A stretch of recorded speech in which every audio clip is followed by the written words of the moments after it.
Hey guys, आज हम start करते हैं अफेयर सीरीज एपिसोड 7 के स्पॉयलर्स के साथ।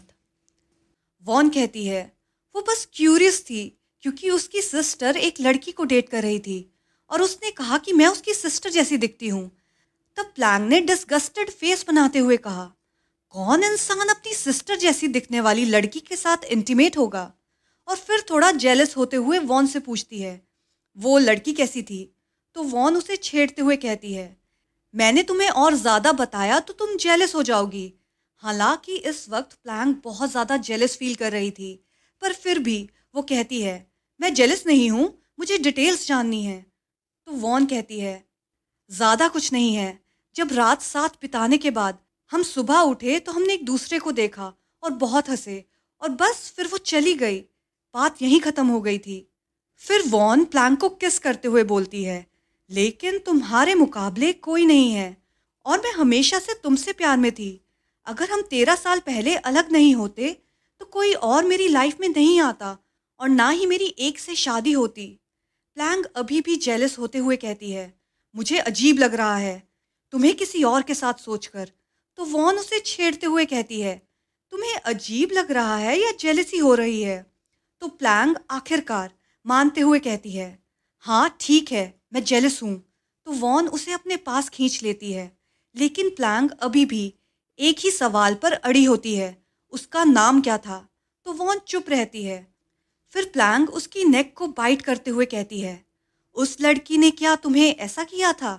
तो वॉन कहती है, हाँ, खुन न्यूंग ने मेरे साथ इससे बहुत ज़्यादा कुछ किया था। तो प्लैंक कहती है, अच्छा, उस लड़की का नाम खुन न्यूंग था? तो वॉन बताती है, हाँ, उसका नाम था खुन न्यूंग। तो वॉन हाँ कहते हुए प्लैंक के पैंट में हाथ डालने लगती है। तो प्लैंक उसे डांटते हुए कहती है, तुम उस खुन न्यूंग का नाम लिए जा रही हो और मुझे ऐसे कर रही हो। तो वॉन प्लैंक को और टीज करते हुए कहती है, हाँ, क्योंकि उसके साथ ये सब करते हुए मैं तुम्हारे बारे में ही सोच रही थी। और फिर वो दोनों इंटीमेट हो जाते हैं। जब वॉन सो चुकी थी तब प्लैंक उसकी तरफ देखे जा रही थी, क्योंकि पिछली घटनाओं ने प्लैंक की नींद उड़ा दी थी। वॉन के साथ इंटीमेट मोमेंट्स में वो कुछ वक्त के लिए तो सब कुछ भूल जाती थी, पर उसके बाद फिर से वही सब उसके दिमाग को परेशान करता था। वॉन की भी आंख खुल जाती है और उसकी नज़र प्लैंक पर पड़ती है, जिसकी आंखों में नींद दूर दूर तक नहीं थी।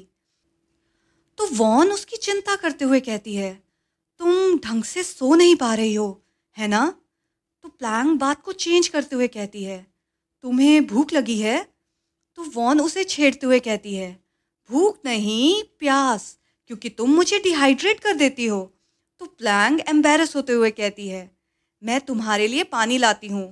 तो वॉन उसे कहती है, ठीक है, मैं पिज़्ज़ा ऑर्डर करती हूँ, लेकिन तुम जल्दी आना, आई ऑलरेडी मिस यू। तो प्लैंक सिर्फ एक शर्ट पहनती है और ऐसे ही पानी लेने चली जाती है। वो पानी पी रही होती है, तभी डोरबेल बजती है। प्लैंक को लगता है अभी तो पिज़्ज़ा ऑर्डर किया था, इतनी जल्दी कैसे आ गया? और बिना सोचे समझे उसी हालत में डोर ओपन कर देती है। लेकिन सामने जो शख्स था वो पिज्ज़ा डिलीवरी बॉय नहीं, बल्कि वॉन की माँ थी।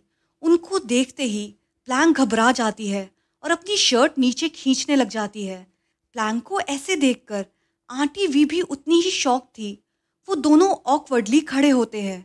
तभी वॉन भी आ जाती है, ये बोलते हुए कि इतनी देर क्यों लगा रही हो प्लैंक? वॉन इस वक्त सिर्फ ब्लैंकेट में कवर्ड थी। आंटी वी इस वक्त उन दोनों को ऐसी हालत में देखकर शॉक्ड खड़ी थी। तभी वॉन अपनी माँ से कहती है, आप यहाँ क्यों आई हो? तो वॉन की माँ उसे हैरानी में पूछती है, तुम दोनों क्या कर रहे थे? तो वॉन बहुत कैजुअली जवाब देती है, बस अभी करके ख़त्म किया। वॉन के ऐसे जवाब से प्लैंक उसकी तरफ हैरानी से घूरती है। प्लैंक की एम्बेरसमेंट को वॉन नोटिस कर लेती है और फिर बात को हैंडल करते हुए कहती है, मेरा मतलब है हम अभी सोकर उठे हैं। तो आंटी वी गुस्से में कहती है, मैंने तुम दोनों के बारे में एक अफवाह सुनी है। तो वॉन टपाक से बोलती है, मुझसे डायरेक्टली पूछ लो, कोई अफवाह है या सच? आंटी वी वॉन की ऐसी बदतमीजी देखकर जोर से चिल्लाती है, वॉन! तो वॉन कहती है, आपको आंसर मिल गया है, अब आप प्लीज यहाँ से जाओ। बहुत मुश्किल से हम दोनों बेटर फील करने लगे हैं। गुस्से में वॉन की माँ उस पर हाथ उठाने लगती है। तभी प्लैंक उनके बीच में आ जाती है और वो थप्पड़ प्लैंक को लग जाता है। वॉन एकदम से घबराकर प्लैंक को संभालने लगती है और उसका ब्लैंकेट भी नीचे गिर जाता है। पर फिर भी वो अपनी माँ की कोई शर्म नहीं करती। तो आंटी वी चिल्लाते हुए बोलती है, तुम्हें शर्म नहीं आती वॉन? तुम शादीशुदा हो और उसके बावजूद तुम एक औरत होकर दूसरी औरत के साथ। तो वॉन भी गुस्से में कहती है, मैंने एक से ब्रेकअप कर लिया, डाइवोर्स भी फाइल कर दिया है। तो आंटी वी कहती है, तुम्हारा पति हॉस्पिटल में है, उसकी तो शर्म करो।